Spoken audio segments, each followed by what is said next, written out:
So, well, thanks, Governor Rendell, for the invitation to join you today and have the opportunity to speak about the Fish and Boat Commission's role in the Marcellus severance tax discussion and our agency's need for additional funding to support our natural resource programs.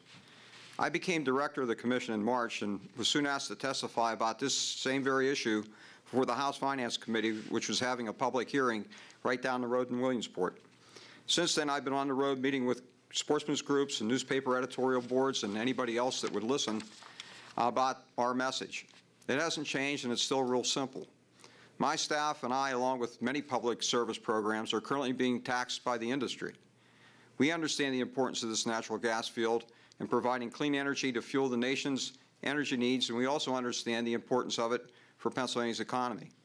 However, it cannot be at the expense of our fish and aquatic life resources that we are charged to protect. The Fish and Boat Commission was created in 1866. Our General Assembly passed a law in 1909 forbidding the emptying of any waste deleterious to fish into any waters of the Commonwealth and gave our commission the authority to enforce that law. Most people don't realize we are one of the oldest water pollution enforcement agencies in the nation.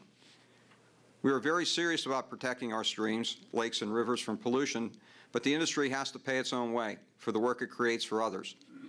We all need clean water and healthy fish populations. Even if you don't fish, these are symbols of the general health of today's society. I admit that we were not well prepared for this rush to further develop our natural gas fields. The Fish and Boat Commission staff are trying to do our duty by reviewing permits and patrolling streams, but it is currently on the backs of our anglers and boaters.